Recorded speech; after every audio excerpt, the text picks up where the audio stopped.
Welcome to Devotion, the podcast for women who have everything they thought they wanted, but still feel something is missing. If your life looks good on paper, but feels flat inside, this is for you. Because success without pleasure, achievement without connection, and functioning without feeling alive will never be enough. Everything changed when I chose devotion to myself first. When I stopped abandoning my body, my needs, and my truth. This season we're diving into pleasure, self-love, feminine power, and what it really takes to feel turned on by your own life again. If you're ready for more than just functioning, you're in the right place. Welcome to my beautiful guest, Calu. Welcome, Thank welcome. you. Thank you for having me. Yes, Calu and I actually know each other from our hypnosis training, so we know each other in the flesh. And Yes. I've experienced you as this really alive and playful character, and I really was inspired also to do my makeup in a colorful way, some Oh, purple and some orange. oh, and So I have a purple dress. That's so cool. it is aligned. It is It is perfectly aligned. aligned. Very nice. Yeah. And Oh, I was really looking forward to our conversation because me too. you were someone who brought in the themes of meditation, of creative writing, and you even had like this little prompt for all of us for the group, which was really inspiring. And I'm really excited to hear a little bit about your path of devotion and how your path of devotion has unfolded in the course of your life and led you to your soul work and to Hmm. love. Okay. Thank you. Thank you for having me here. I have to say that from the beginning, as we were in the course, I you were sitting just beside me. And it was, I believe, a journey also of connecting. And I have to say that I went through the course also in this journey of breaking a lot of ideas and a lot of perspectives or ways of thinking that I used to have. And I have to say that it connects a lot of how my soul journey has been throughout my life. Because I am a very mental person. I tend to, go like, oh, this is the truth. But then I just realized that we are just humans and the truth is so much bigger than we just get our own perspective. So I believe that was kind of the energy I also felt with this course that we did, that a lot of the things that we once thought, then at the end of the course, I was just thinking really something different, and it just expanded my mind and my energy a lot. So it was really a beautiful journey. Yes. Yeah. Um, and regarding the devotional path, I actually wanted to ask you, so what if we can go through the definition of that word, like the word devotion, what does devotion means to you? Mm. Well, for me, devotion is when we're really true to our essence and we do not constrict ourselves to what others expect, say, or think about us. And we really follow this inner pulse and this inner voice that speaks to us to what we're really here on this earth Mm, to do and contribute, and also which connections are in alignment with our essence and being mm. in devotion to our truest, authentic expression. So that would be the description for devotion for myself.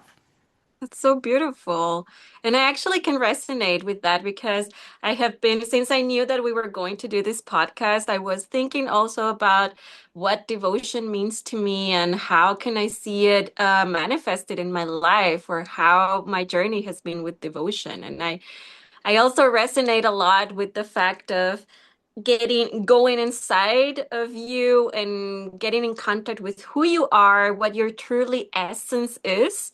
And then when you have, I don't want to say mastered that, because I do believe that life's a journey and we continue to develop ourselves into our whole being. But at least that you get to know yourself so much that you can be devoted to something. Yeah.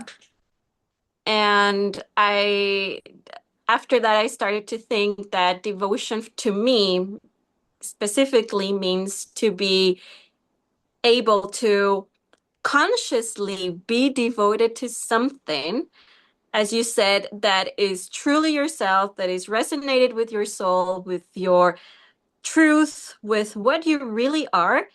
And at the same time, this meaning of sacrifice came to me. Mhm.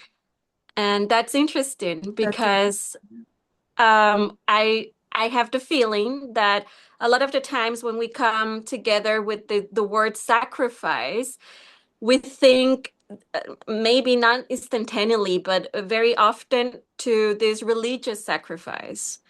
But what I mean by sacrifice is not something religious, but something that because you do a conscious act, you know that in order for you to achieve a greater standard or a greater good, you're going to have to sacrifice some things.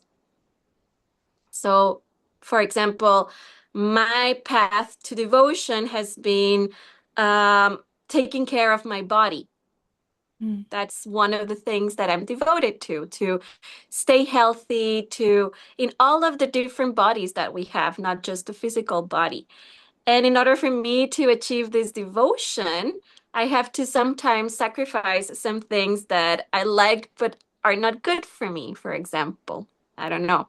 And it's not always this very religious thing, or I don't know, this sacrificial thing where you are just killing a part of you or something like that. But really consciously saying, I am going to choose this in order to attain something bigger.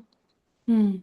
That is a really beautiful insight. And I feel like sometimes when we are devoted to ourselves, we also sacrifice that we may be misunderstood or we may be rejected or it may be hard, like you said, letting go of some of the unhealthy things so you can stay in alignment with your goals and what you want to achieve. So that is a beautiful new insight of, yeah, the variety of what devotion really brings forward. And you Mm. touched on like taking care of all your different bodies. Do you want to explain a little bit more on that for the audience? Yes, yes. So when I mean different bodies, I just don't mean the physical body, but our emotional body, our mental body. You can go also deeper into a more esoteric a talk, and you say the astral body, the ether body. We have our higher self also. And those are all energies that are interconnected. So when one of these bodies is expressing something that is unbalanced, you're going to, at the end, feel it in your physical body, but it actually starts in these other bodies that we have there. And for example, one of the things why I chose to do this hypnosis course where we work together is because I believe that as humans, we need to get more in touch with our emotional body, Hmm. for Yeah, example. so true. Mhm. Do you have examples for each of the bodies you just mentioned of how you specifically tend to each one of those? Okay. Yes. Let's see. So for the physical body, I'm going to start with the physical body. I try to have routines. I am a very routine-oriented person, although maybe I don't look alike. But I follow not rigid routines, but at least a certain regime, so to say. And I meditate every single day. I do movement every single day. It doesn't have to be sport and I don't know, a lot of things, but at least a conscious movement. I do it every single day. And I try to also pay a lot of attention on what I eat, what music I listen to, what people I surround myself with, and also the places that I go and visit. So it is very much connected to the physical body, but all of these things are connected also to the other bodies. Um, to my emotional body, I have to say that dancing, singing, and also writing has a lot to do with the emotional body. And it is interconnected with your body, with your physical body too, because I believe one of the best teachers for emotions is our physical body.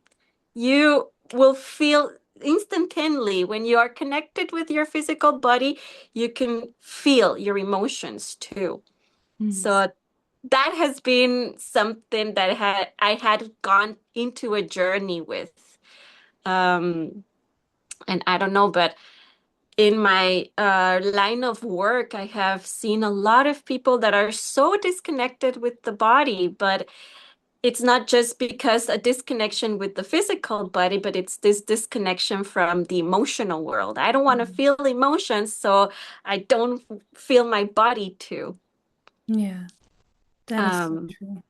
yes, and it's and sometimes it gets me really so sad. And maybe that's why I also work a lot with this because I see that so often. And I always think if we are 70% water and water are emotions, how is it possible that we live in societies and also the way we are supposed to be living as humans is not connected to something that is supposed to be so natural, so instinctively connected to us as the emotions. Mm. So that's one of the bodies I really take care a lot. And then the mental body that I also find very connected. I mean, it's everything connected, but for the mental thing and part, hypnosis, self-hypnosis, meditation, and writing also. Those are the 3 points for my mental hygiene. It's really those three key. And then for the other bodies that are the subtle bodies that we don't see them here in the matter, I I do what I found very important in my journey is to be congruent, to be in alignment with who you are, what you do, and what you say. So to have a life that really expresses your truest self. And that is not easy. That is really hard. We're so used to putting on a mask to be liked and to fit into society, at least in a certain shape or form, whatever that may be.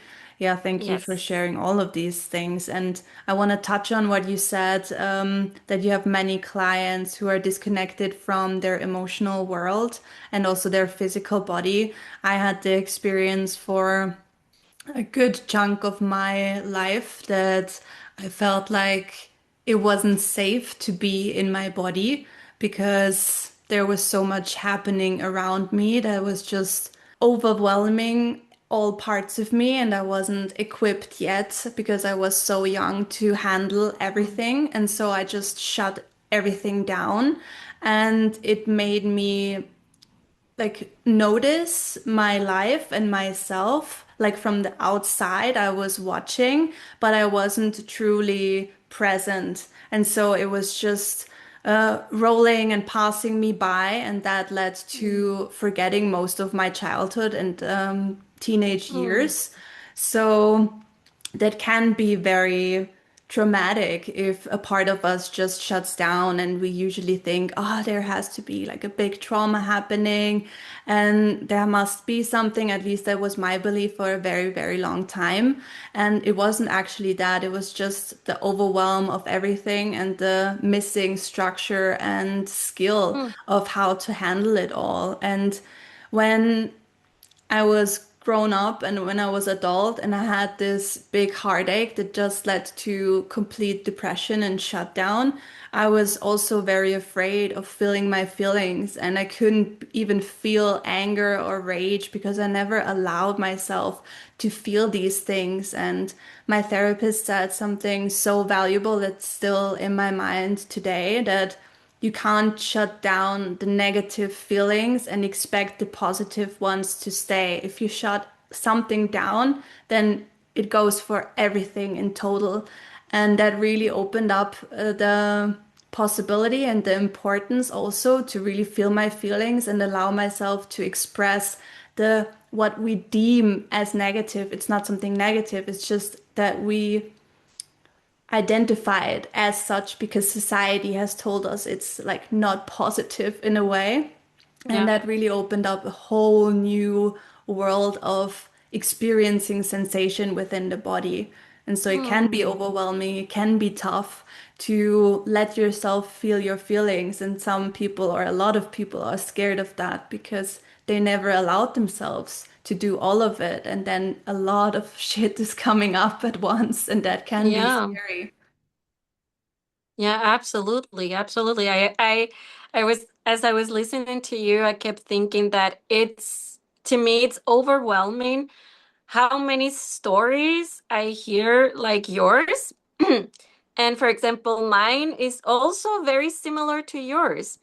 And I kid you not, it is the thing that I was not able to feel my feelings. And at some point, I just disconnected from my body. And I experienced what you call, I don't know if you know the name, but it is body dysmorphia.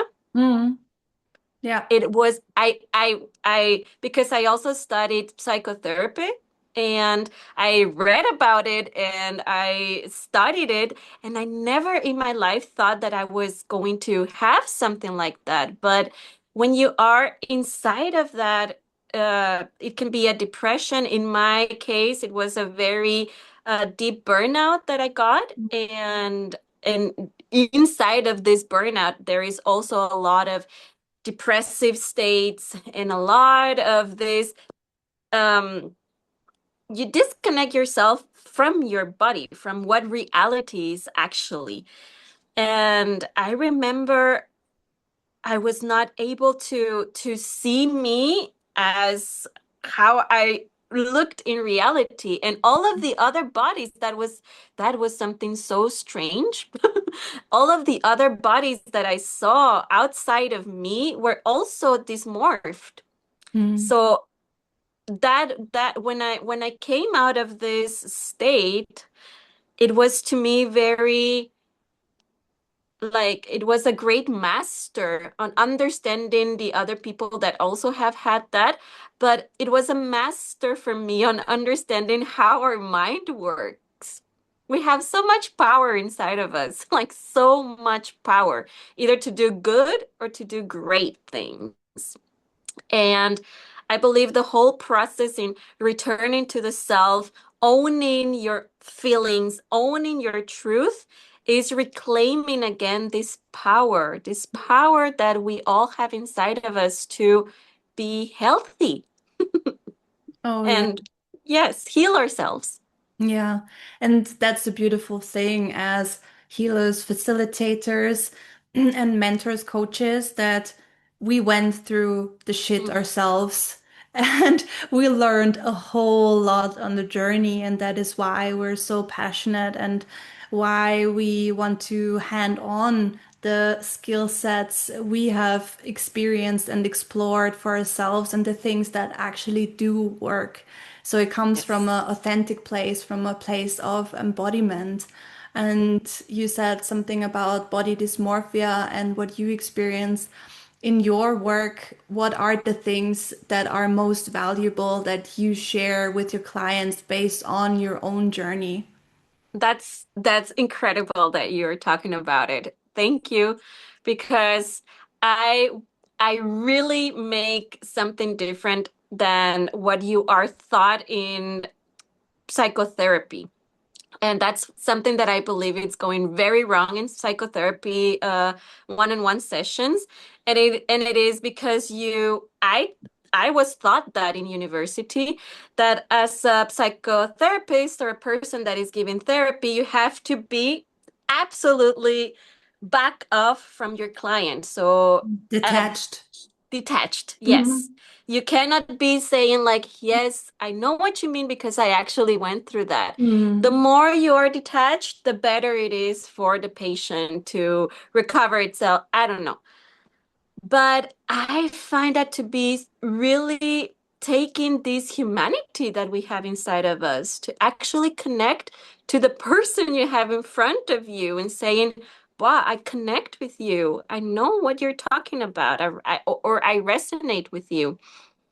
There are some times that we are not going to be able to do that because the person who is in front of you has gone through other journeys that we haven't.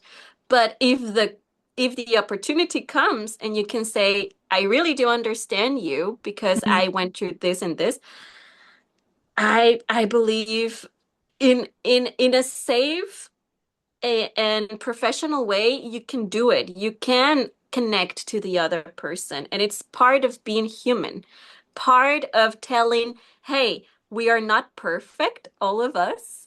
We all have gone through a journey. And as you say, this journey makes you who you are. And all of the things that you have gone through have made you who you are. Mm. And if you have some gifts to share because you went through hell, then share them. Yeah, there has to Yes. be a sort of boundary still, I feel like, because I have experienced with my therapist a few years back that she was sharing like personal information about her private life that just didn't feel good in that context and that were going too deep Mm, into something that was more about her processing in the moment versus giving aligned advice or comfort in some shape or form. I feel like it's okay to say, I know that's hard because I lived through that myself. And there are ways to move through that, and I mm, can support you in that journey. But going too deep into what actually happened and your own trauma and your own process, at least in psychotherapy, I don't feel it is really appropriate in that context. I feel like in mentorship, in coachings, or the way we portray ourselves online and what we share about our journey, that is important to share it.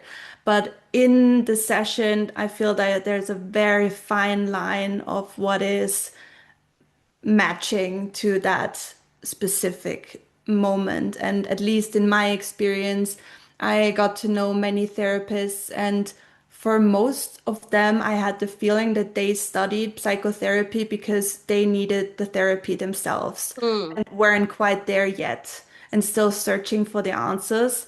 And I feel that mm-hmm. can be very dangerous sometimes. So really choosing someone who is in alignment, who is also the embodiment of what we want to experience and embody ourselves is so essential. And that is why I love to have open conversations with you and other healers to really share our hearts and our stories for the people who want to know if it is a match for them to work with us.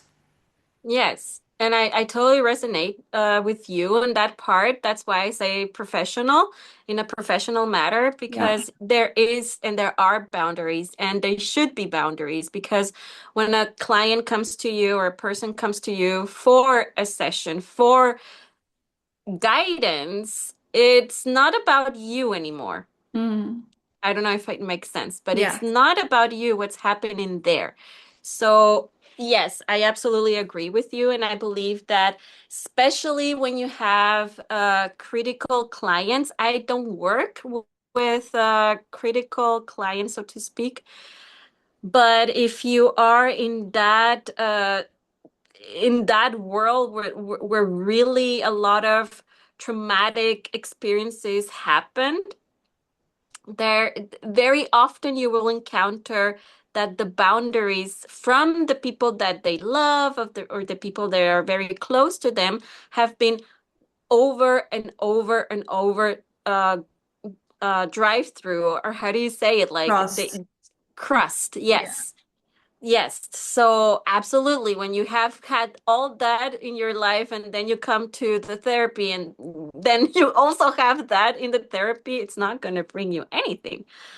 But just as you say, I believe that in coaching and guidance and healing processes, we do have to try to go with a person where we feel ourselves good, where we are resonating indeed with what they're doing and say, and when something inside of us says like, you start feeling that something is not okay, then it is okay to go and to look for another person. Yeah. I feel like with psychotherapists, or at least the professional medicine area. Mm, Yeah, I think that's the word. Um, we usually only see the photo on the website, or like mm, a name or their credentials, what they have experience in, but there's a link missing of really getting to know like the voice, the energetics of the way someone is holding themselves, like their posture, all of that goes missing. And so I think that is the benefit of really getting to know someone and following someone online, where you get mm. to witness them in different stages and areas of their life and really notice, okay, do I resonate with that? Are they really living what they're preaching? Because I Yes. say a lot of good things, or that they sound good, but actually not living them myself. So, Hmm. I absolutely think that's a must. That's something that I also had to go through and learn in my journey to to accept this. That's why I said congruence, because that is a very important thing. When we have congruence in our lives, what we do and what we think and what we say and how we live our lives all are going to match. But very often, and for example, if you see these gurus, there are a lot of gurus that had, I don't know how many followers, and they were doing a lot of crazy things. And who can I say? There are so many. Oh my God. Uh, Osho, for example, or yeah, but those big ones, or this one from Birkam that did the hot yoga. All of those people were amazing in talking. They were very charismatic. They had a technique that they were also managing very good. And they were able to, I don't know how many people were influenced by their teachings, but what they were doing besides closed doors and how they were managing and living their lives was completely out of alignment with what they were preaching. And I believe that's a very important topic to bring and to make consciousness about that. That whenever you're going to open up your soul, because that's what you're mm, doing. And you're in a vulnerable place too, because if you're searching for guidance, there is something that yourself are saying, I need something, right?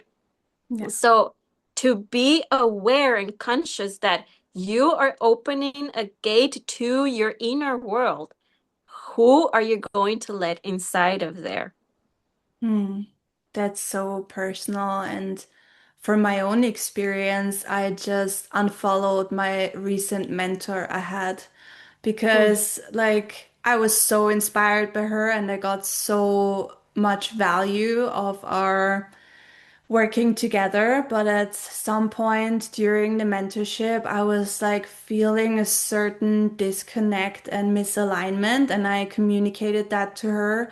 And instead of really taking ownership and making something better, I felt like it got worse and worse and worse.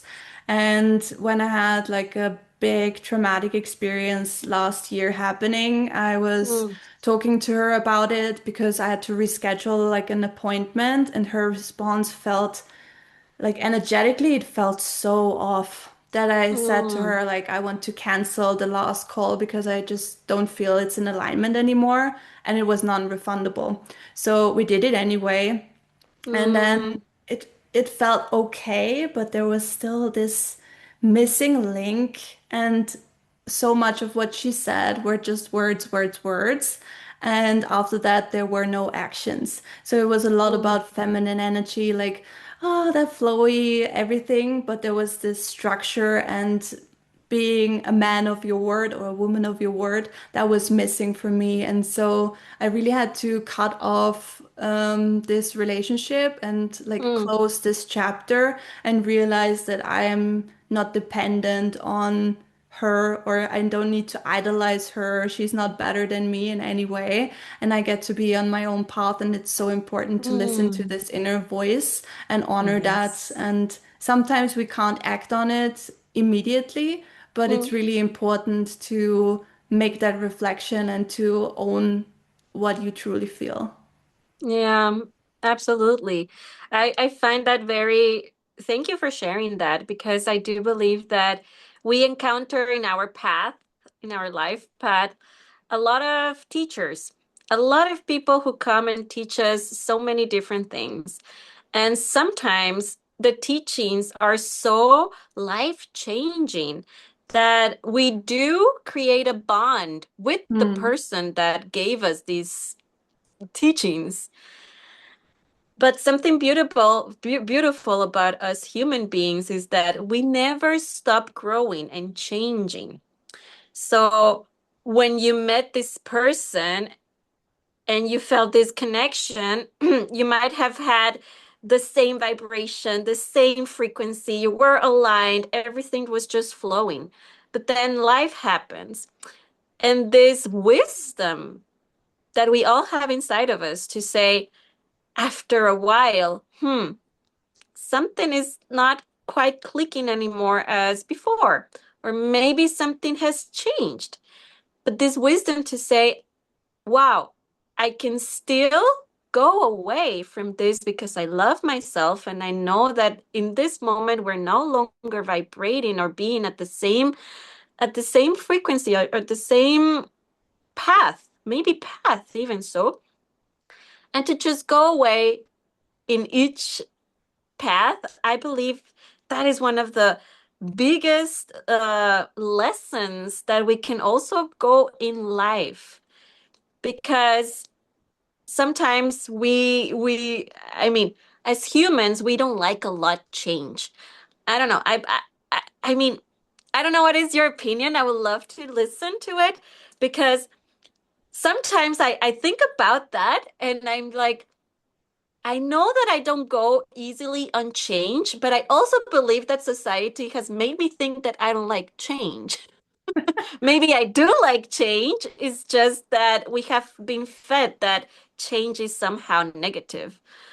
So I'm quite pondering a lot about this change. But if we go the traditional way that human beings, we like stability and we like things to be in order and change is a little bit challenging to us, getting away from relationships or connections that have brought us containment, that has brought us wisdom, it's not easy.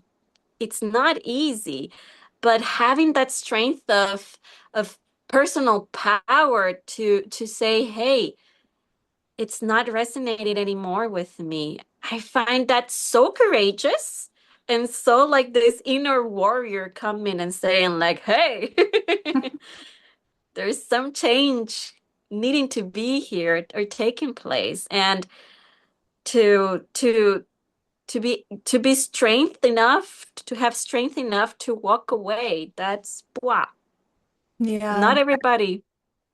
I feel like each and every relationship we have during our lives is valid during that time because we need to learn a certain lesson, or there is something that inspires us or that sparks something within us that needs to be activated.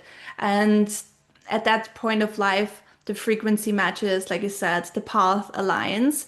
But Mhm. being honest with ourselves when the threshold has been crossed is essential to really honoring our own boundaries and our own intuition, our own voice. And you asked me about change. I feel like, yeah, that's something I need to ponder in more depth as well. Mhm. But for me, my life has included so much change. Like Mm. where I was living, I was changing houses a lot and moving a lot during Oh my my life. God. How many times did you move? Okay, I have to count. Um, I think now it's 7 times already that I've moved. For I you, it's asked you that probably more. 27 times. Oh my God. We have to Yeah. go in depth after I answer your question. Yes. Yeah. Okay. Um, so really, lowering the resistance, these changes have brought a lowering of resistance into my life, and I feel Mm. like no relationships or friendships have been part of my life path for a very long time, so I had Mm. to get used to being in alignment with myself and letting go of people. And Mm. sometimes, and some people stick in my mind for a longer period of time. And some of them have re-entered my life in certain parts that came later in Mm. my life. So yeah, I love to observe how much also my physical appearance has changed, even if Mm. I only observe like the last 10 years when I met my husband Michael, which you all also know. I looked so much different. I had like this short brown hair. I had much more weight. My face was a little bit more round. My voice sounded very, very different, very high pitched. So, Mm. really observing also the changes that are tangible can be such a beautiful thing because I think as adults, we do not realize how much of a change and expansion we actually are living through continuously within our lives. And to really be proud Absolutely. of that and look back and ask ourselves, do I like this version of myself more or less? And why is that? Mm. Yes, absolutely. I agree with you 100%. I mean, we are with each other every single day. So it's just like because we see ourselves every single day and we are interacting with ourselves every single day, sometimes it is very hard to keep on track on this development, self-development and soul development that we have during our journey here. That's why I believe that journaling is something very powerful Mm. because that is something that can bring you back to the way you were thinking. I don't know how many years ago, but for example, I've been journaling since I was 6 years old, and I Oh, do wow. that all the time. And it is amazing if you have a routine or a tool like that to go back and just experience once again your life journey. Um, but I have to say, I don't remember exactly what was I learning like 2 or 3 weeks ago, but it had to do something about life being a transformative energy. That there is always this transformation energy occurring in life. If you see nature, for example, nature is not something that is it's static. if you see nature, there is all these cycles coming in. We were talking about winter and summertime and spring.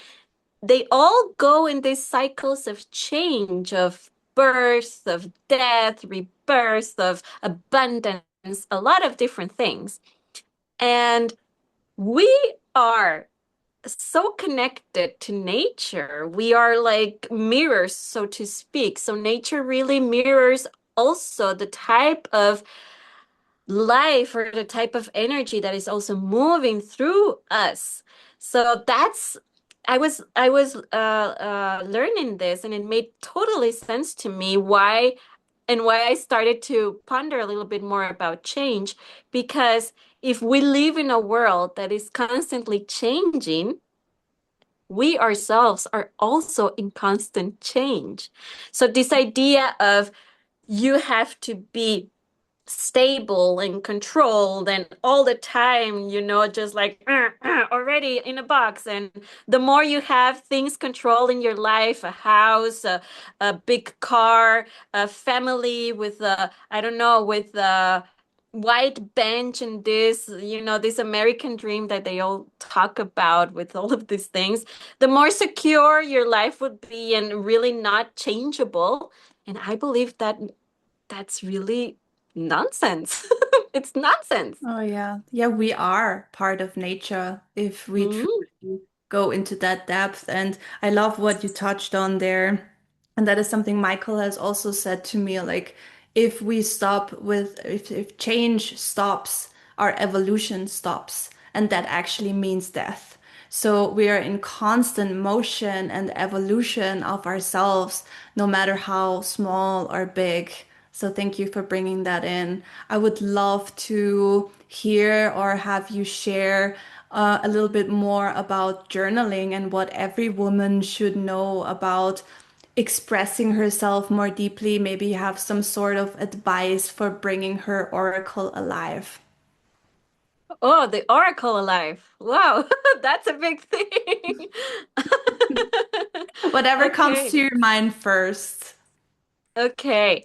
Well, I have to say, to me, one of the first things and key as a woman is intuition. Intuition. That can be and can mean anything for anyone. But the more you are connected to this intuitive voice that we all have inside of us, and I mean, we're talking about women here, but men also have this. We Yes. all have intuition. We Yeah. all have that, and we all can develop it. So there are many different techniques for intuition development, and I teach that too, as with the part of the things that I do. But with writing, I believe that it's very important to get connected with your inner voice. And as I said, that can look very different for a lot of people. There are a lot of people that like a lot to tune in gratitude with this, that became very in and trendy a couple of years ago when everybody had these gratitude journals. So Oh, you were yeah. doing like 3 sentences every single day, and yeah, I mean, if that makes you jiggle, then do it. You know? Tickle it together. Yes, jiggle. That's your thing. Um, but I can speak from my own journey. I believe that's more centered. I started journaling because my father actually taught me the written word. And because as I was a kid, I was all the time connected to different languages. So my father brought this to me because he wanted me to expand the languages that I could speak. And he said, like, you should also write. And I was like, I don't have to do anything, but yes, I will do it. And I started writing just as, whatever I did during the day. But the more I did it, the more I got connected to my inner voice.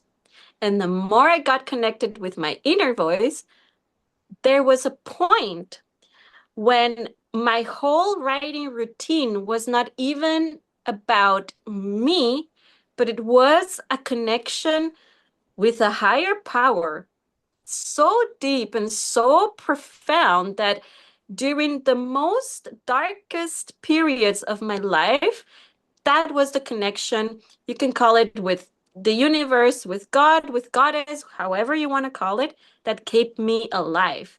And that I believe is the awakening of the oracle, because you are awakening this threshold of channeling that is for you always there.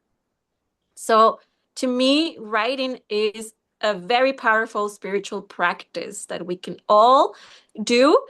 And the more you bring it as a routine, and the more uh, different avenues you try to explore, as I said, you can start with the gratitude, but there are so many different exercises you can do. There is the very well known Dear Diary, today, la la la la la. And it goes that way. But there are also very fun and creative type of journaling where you do bullets and you do also a lot of symbolic work where you're going to be painting and then you're going to be writing about it. There is also other techniques like the automatic writing where you are just doing a channeling work, but that is like, I believe that what you need to find is your own groove, your own type of movement that is for you important. And therefore, you need to experience a little bit with the writing. So, for any woman, I will have to say intuition is the key. Get in contact with your intuition, because the more you get in contact with her, the more you're going to get in contact with yourself, with your voice, with that inner knowing. And writing can get you there, but dancing can get you there. Singing can take you there. Hypnosis can take you there. So, yeah. Oh yeah, I loved the practice you shared in the like final round of our hypnosis Mm, training. Like when we all got to pull a card or two cards, and one had an image on it and one was like a little bit more writing or like an exercise. And then you said we have, I think it was 5 minutes, and grammar is like we're gonna throw that away and yes. spelling. Don't worry about that. And then you set the timer on 5 minutes and said, you go now. And for me, it was like at first I felt this rejection from my card because was very religious, or at least it was my Mm, first projection of it. And then it usually for me, just start writing a few words. And when I get in the flow, it's like da da da da da da da. I can't even stop. And it was just this beautiful, beautiful experience for myself to, yeah, maybe it needs like the external impulse to have a certain mm, response, to have something that so I don't have to start from nothing.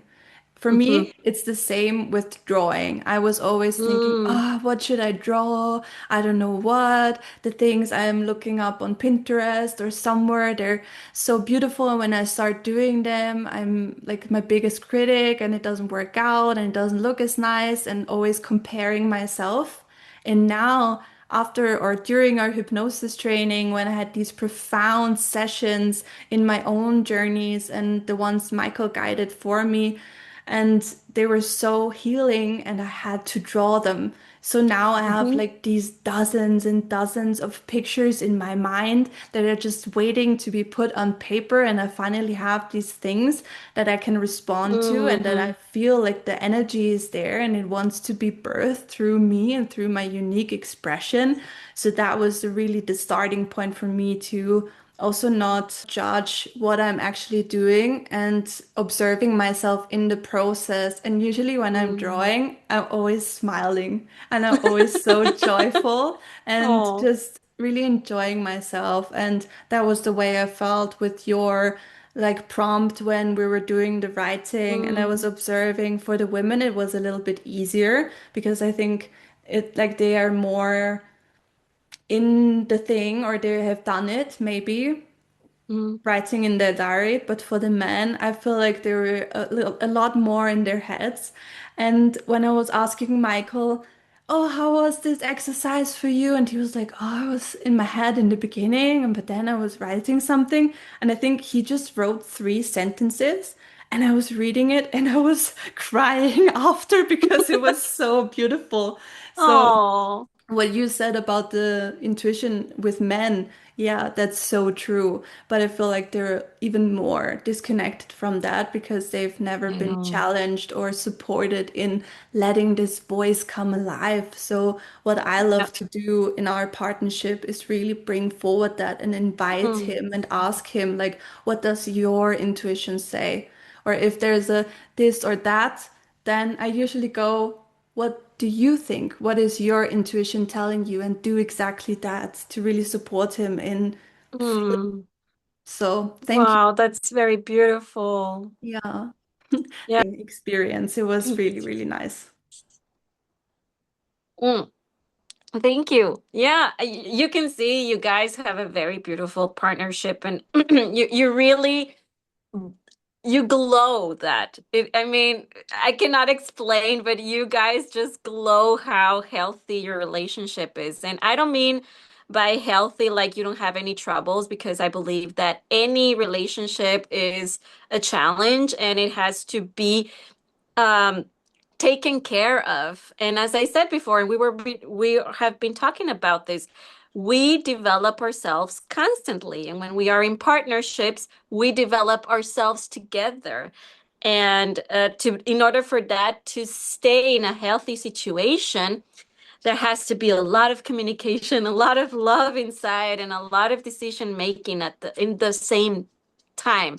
But what I wanted to say with this is that you can see that you guys have a very healthy bond, and that you really take care of each other. You can really see that in a very positive way, in a very lovable way. And I really like that. And I think that it would be beautiful to see more relationships like that, to be honest. There is so much love to be spread, and we can really grow so much in partnerships. And I sometimes I get a little bit discouraged when I see extremes taking care or being manifested with women that have nothing to do with men, and they don't want to hear about them, and any men that comes their way are bad or whatever, and it they don't even have to do anything. Just by being men, they're already Mhm. bad. And you Oh, have the other side that which is the same, that there are men that are aggressive with women and they don't want to do anything about them, and they just destroy them and want to misuse them. So it's the more we are in these extremes, the worse it's gonna get for us. I mean, I really don't like that.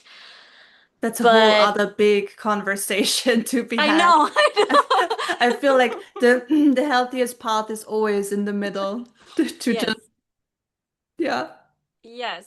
But I find that so amazing that you can see that, and I also saw that the men were having more troubles. I saw some of the classmates, and they were looking at me like, what am I supposed to do? And I was just like, go, just write.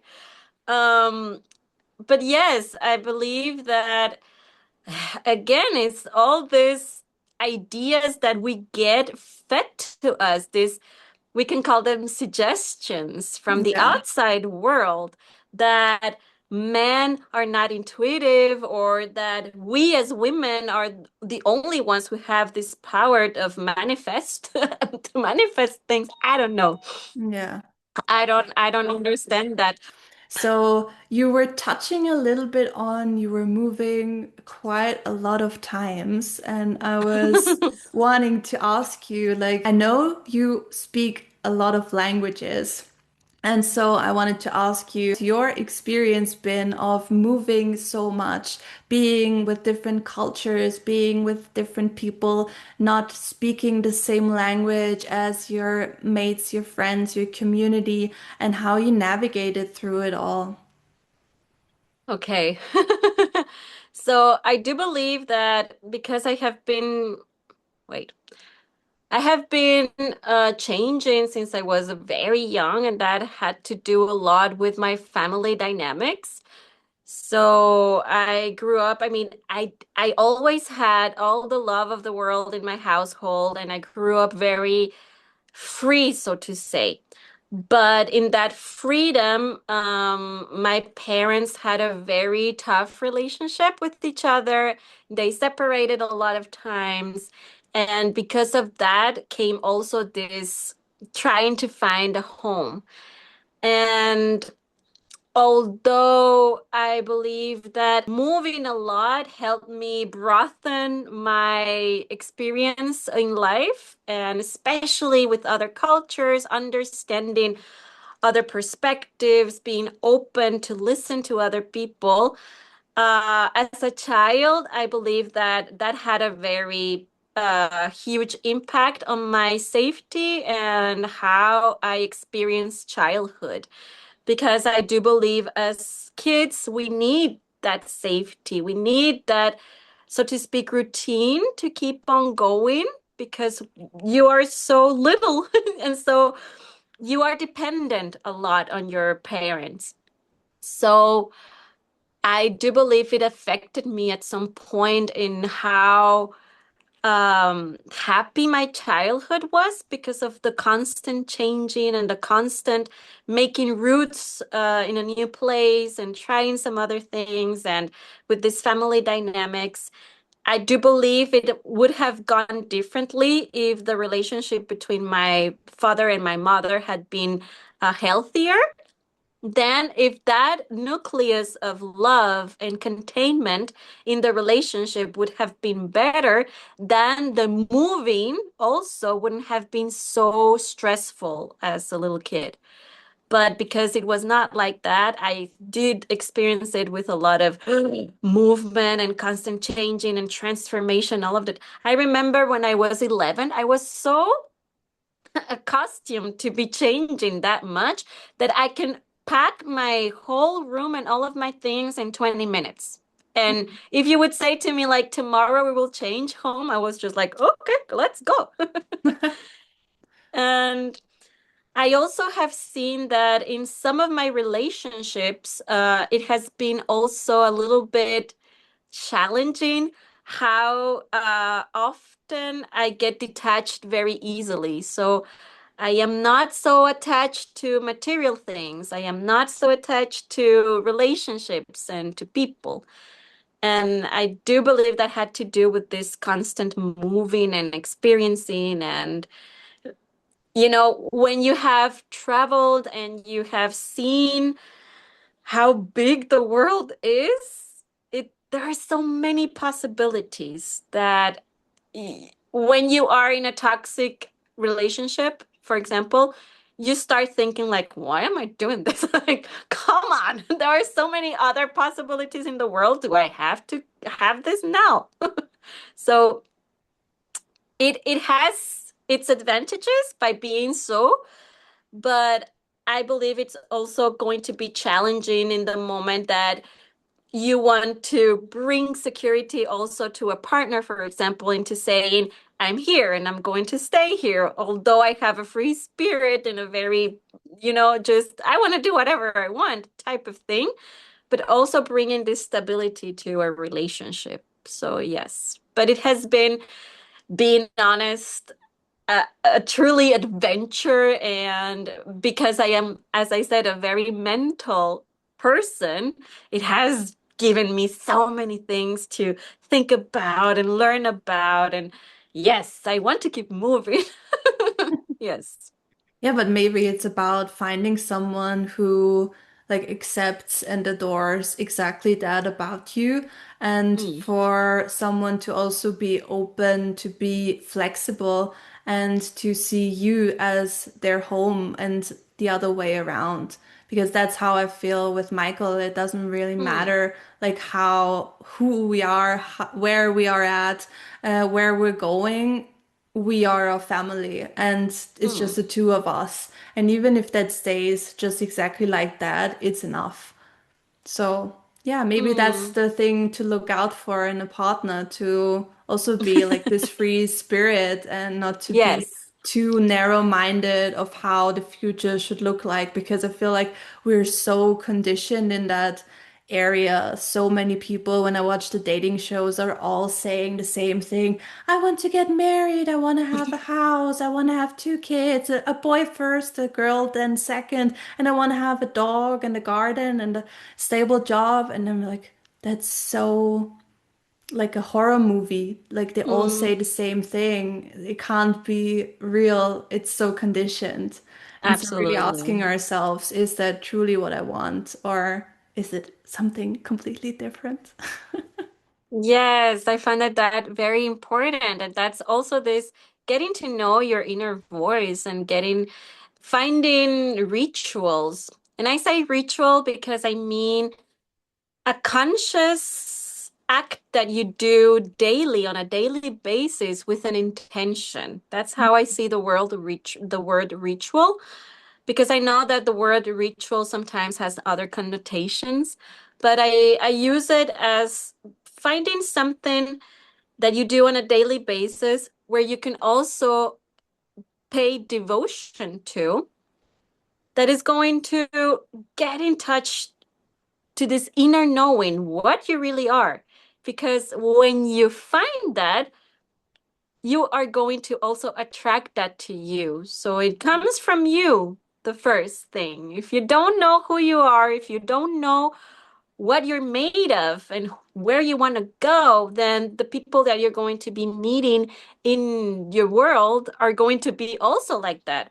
People that haven't found themselves yet. Hmm. And it can be that the journey is going to this exploration together. But still, when you have found your true self and you are in this devotional state of the self, then you're going to find also the things that are going to be coming into your life. And that can mean anything. I find very interesting that more and more there has been an opening in the different ways that we can express love as human beings, for example, or that there's so many different relationship types that are going all over and surrounding us. I mean, you can talk about polyamory, or you can talk about people who are just friends and they don't do anything else, but they still are together in a relation. There is so many different ways where you can connect as human beings. The key part of that is that it has to be in alignment with who you are. Hmm. I love that you brought that up, because I really feel like if we do not know ourselves, we keep attracting the wrong partners, the wrong relationships, the wrong jobs as well. And we keep ourselves in this constant loop of repeating the same patterns and getting Mm. confronted with the same uncomfortable situations, because they're there to really teach us something until we say, okay, now I have enough of it all. I am ready to really meet myself and become who I'm meant to be and who I always was, but it Mm. was hidden behind these layers and layers of protection and conditioning. And it really takes so much courage to get to know ourselves and to confront Yes. ourselves with the things that we actually do because of conditioning, because of outdated beliefs, because Mm. that means we have to own up to the things we may not have done in the best way possible, Yes. and be so loving with ourselves in the process of it all, in this unraveling of our becoming. And yeah, like you said, then we truly attract from this place of authenticity, and that is worth so much. Yes, absolutely. And as you say, I believe it takes a lot of courage. It takes a lot of time, and also I would say bravery. I mean, you have to be very brave to do that, because in the moment where you are really devoted to being to who you are and yourself, there are going to be people that are not going to like that. Yeah. There are going to be people that are going to tell you, what are you doing? You're changing too much. Stop it. I don't know if you want to say something about it, but I have seen that so many, I have experienced that also. And to know that you are going your way and to trust your inner knowing, this that starts with the intuition again, but it goes even deeper than that. That you're going in the right path, that you're following your desires and actually owning this intrinsic wisdom that you have inside of you to follow yourself. There is going to come naturally moments where you have to say goodbye to people, to relationships, to ways of living, to ways of thinking also. It's really a transformation that you're doing with your own self. Oh yeah, and the people which with whom you share this transformation and your realizations and your growth with, who reject you, they aren't really your people because they do not love or like you unconditionally, and that has been such a huge, huge lesson in itself for me on my journey because yeah, we usually stick with family members or other people because yeah, it's easy or we're used to that certain type of relationship, but there comes a point when you just have again to set your boundary and release these relationships because they are dependent on the version of you that doesn't exist anymore because that was the version that was manageable, that gave them the good feeling, and that's why they want to hold on to it all. And Mm. yeah, this is really, really important to learn. Yes, yes, and it is not easy. So that's why I love I am sure you have heard this about how our life is the hero's journey, Yeah. because it is like that. It is really a hero's journey. We are our own hero, and we are going to face so many different things in this journey, but it takes a lot of courage, a lot of bravery to be ourselves. And that's why I believe inside of this devotional state, it's also this sacrifice state. Mm. Because as we have been saying, in this finding of your own self, you're going to also sacrifice comfort, this comfort of getting, just going out of these relationships that are just too um constraining to you, or that might have just kept you under, and that don't let you develop yourself anymore. But that is also a sacrifice, because there you have emotional bounds that have been created with these relationships, memories that you have with them. I mean, it's not easy, but there is nothing quite better as owning yourself and finding this by yourself and following your true journey. Mm. Yes. I think that is matching perfectly to round up this conversation with Mm. this one question I always ask my guests, and that is, what makes you feel alive? Oh, what makes you feel a lot of things.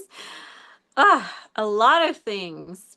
But ah, one thing, one thing. What makes me feel Oh, you alive? can say more than one thing. Okay. Woo! I believe everything that has to do with our senses. So everything that has to do with the physical body, dancing, loving, eating, sex, all of the things that you do with your physical body, that is being alive. But the fact that we can interconnect ourselves with life, with nature, with other people, that is also a magnificent emotion. That is a magnificent emotions, but emotions also make me feel alive. And I remember because of this burned out situation that I had, I took for about 1 month and a half antidepressants, and I stopped them because I couldn't feel anything. I Mm. was just there without being able to feel anything. And I remember I got such in a panic because I was like, how on earth? And now that I have this question from you, yes, emotions make me feel alive. The Mm. fact that I am able to feel the most amazing love ever, but at the same time, I can be feeling like the most unbelievable anger or frustration. All of those emotions make me feel alive. Mm, yes, I love all of that. And I want to give you the stage to share with everyone listening where they can find you. Maybe you have a kind of service you want to promote and all you want to share and leave the space with. Yes, thank you so much for this. So, you can find me in on Instagram, Facebook, YouTube as the Scribe Priestess. And my webpage is also thescribepriestess.com. And my services are hypnosis. I am also an evolutionary astrologer, and I mix astrology with hypnosis. And I do creative writing workshops. I also have a workshop that is called the Alchemical Writing Course, where you activate your creative writer in this alchemical way, where we go through the four elements together and we ignite this writer that we all have inside of us. And those are my offerings. Perfect. I'm gonna link everything in the show notes so people can click on it directly. And I wanna round up the space and the conversation by just saying I've experienced you as someone with such a huge and authentic and big heart, which feels like you Mm. truly love from a place that is true and honest. And that is so, so rare in our society. And I'm just very glad our paths crossed. And I really enjoyed the conversation we had today. And thank you so much for being on as a guest. Yes, thank you so much for having also invited me here. I am so glad that we had the chance to get to know ourselves a little bit more. And I am also very, very grateful that our paths met. And I am sure that we are going to continue supporting us and seeing where the paths lead us. And thank you so much for sharing yourself too, Alice, because I do believe that you share a lot from who you are and from your journey. And I just wanted to say thank you because I do believe that you are going to reach to every person that you have to reach and just make this change, be this catalyst for change in their lives. So thank you. Thank you for your honesty and your open heart. Mm, thank you. Thank you.